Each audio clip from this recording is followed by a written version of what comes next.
ಮನೆಯಲ್ಲಿರಲು ಯೋಗ್ಯತೆ ಇಲ್ಲದ ಸದಸ್ಯರನ್ನು ಆರಿಸಿ ಬೆನ್ನಿಗೆ ಚೂರಿಯನ್ನು ಚುಚ್ಚಬೇಕು. ಮಂಜನ ಮಹಾರಾಜರಾಗಿದ್ದಾಗ ಸದಸ್ಯರ ಮೇಲೆ ಫಿಸಿಕಲ್ ಆಗಿ ಅಟ್ಯಾಕ್ ಮಾಡಕ್ ಹೋಗ್ತಾರೆ. ಮಾತಾಡ್ತಾರೆ. ನೀವು ಮಾತಾಡೋ ಮಾತುಗಳು ನಿಮ್ಗೆ ನಾಚಿಕೆ ಆಗ್ಬೇಕು. ಎಲ್ಲಾರು ಮಾನಸಿಕವಾಗಿ ಕುಗ್ಸಕ್ ನೋಡಿದ್ರೆ ಕುಗ್ಗುವಂತ ಮಗಳೇ ಅಲ್ಲ ನಾನು. Guarantee guarantee guarantee. ಇದು ಗ್ಯಾರಂಟಿ ನ್ಯೂಸ್. ನಾನು Dhanushree. Bigg Boss Kannada 11 reality show ಆರಂಭವಾಗಿ 9 ವಾರಗಳು ಕಳೆದಿದೆ. 10ನೇ ವಾರ ನಡೀತಾ ಇದೆ. ಈಗಾಗಲೇ ಬಿಗ್ ಬಾಸ್ ಮನೆಯಿಂದ ಯಮುನಾ, ಶ್ರೀನಿಧಿ, ಹಂಸ, ಮಾನಸ, ಅನುಷಾ ರೈ, ಧರ್ಮಕೀರ್ತಿ ರಾಜ್ ಅವರು ಔಟ್ ಆಗಿದ್ದಾರೆ. ರಂಜಿತ್, ಜಗದೀಶ್ ಜಗಳ ಆಡ್ಕೊಂಡು ಕಿಕ್ಔಟ್ ಆಗಿದ್ದಾರೆ. ಶೋಭಾ ಶೆಟ್ಟಿ ಕ್ವಿಟ್ ಮಾಡಿದ್ದಾರೆ. ಇನ್ನು ಈ ವಾರ ಯಾರು ಔಟ್ ಆಗಬಹುದು ಎಂಬ ಕುತೂಹಲ ಎಲ್ಲರಲ್ಲೂ ಇದೆ. ಆದ್ರೆ ಈ ವಾರ ಎಲಿಮಿನೇಷನ್ ಇಲ್ಲ. ಅಂದ್ರೆ 10ನೇ ವಾರದ ನಾಮಿನೇಷನ್ ಪ್ರಕ್ರಿಯೆ ಸಂಪೂರ್ಣವಾಗಿ ಗುರುವಾರದ ಎಪಿಸೋಡ್ ಅಲ್ಲಿ ಪ್ರಸಾರವಾಗಿದೆ. ಈ ವಾರ ಎಲಿಮಿನೇಷನ್ ಇದ್ದಿದ್ರೆ ಗುರುವಾರ ಸಂಚಿಕೆ ಮುಗಿದ ತಕ್ಷಣ ವೋಟಿಂಗ್ ಲೈನ್ಸ್ ಗಳು ಕೂಡ ಓಪನ್ ಆಗಬೇಕಿತ್ತು. ಆದ್ರೆ ಶುಕ್ರವಾರ ಮಧ್ಯಾಹ್ನ ಆದ್ರೂ ವೋಟಿಂಗ್ ಲೈನ್ಸ್ ಓಪನ್ ಆಗಿಲ್ಲ. ಹಾಗಾಗಿ ಈ ವಾರ ಎಲಿಮಿನೇಷನ್ ಇಲ್ಲ ಅಂತ ಆಯ್ತು. ಈ ವಾರದ ನಾಮಿನೇಷನ್ ಪ್ರಕ್ರಿಯೆ ಬಹಳ ವಿಭಿನ್ನವಾಗಿ ನಡೆಯಿತು.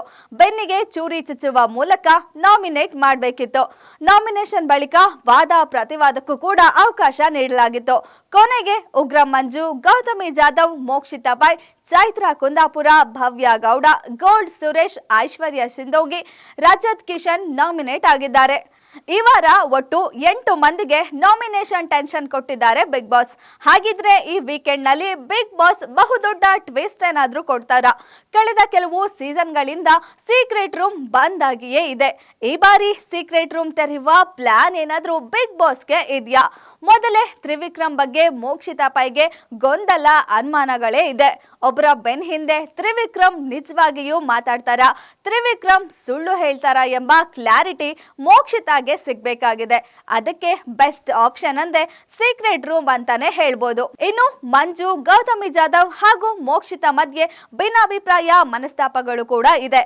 ಮೋಕ್ಷಿತಾ ಎಲಿಮಿನೇಟ್ ಅಂತ ತೋರಿಸಿ ಸೀಕ್ರೆಟ್ ರೂಮ್ಗೆ ಹೋದ್ರೆ ತಾವಿಲ್ಲದ ಮನೆಯಲ್ಲಿ ತಮ್ಮ ಬಗ್ಗೆ ಯಾರ್ಯಾರು ಏನೇನು ಮಾತಾಡ್ತಾರೆ, ತಮ್ಮ ಬಗ್ಗೆ ಗೌತಮಿ ಮತ್ತು ಮಂಜು ಏನೆಲ್ಲ ಮಾತಾಡ್ಕೊಳ್ಬಹುದು ಎಂಬ ಸ್ಪಷ್ಟನೆ ಮೋಕ್ಷಿತಾಗೂ ಸಿಗ್ಬಹುದು.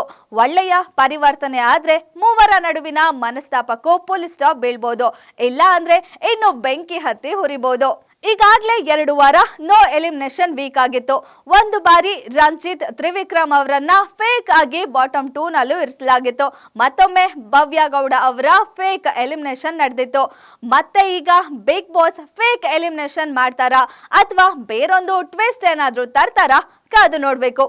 ಇದಾಗಿತ್ತು ಈ ಹೊತ್ತಿನ ಸ್ಪೆಷಲ್ ಸ್ಟೋರಿ. ಇನ್ನಷ್ಟು ಸುದ್ದಿಗಾಗಿ ನೋಡ್ತಾ ಇರಿ ಗ್ಯಾರಂಟಿ ನ್ಯೂಸ್. ಸುದ್ದಿ ಖಚಿತ, ನ್ಯಾಯ ನಿಶ್ಚಿತ. ಗ್ಯಾರಂಟಿ ನ್ಯೂಸ್, ಸುದ್ದಿ ಖಚಿತ, ನ್ಯಾಯ ನಿಶ್ಚಿತ.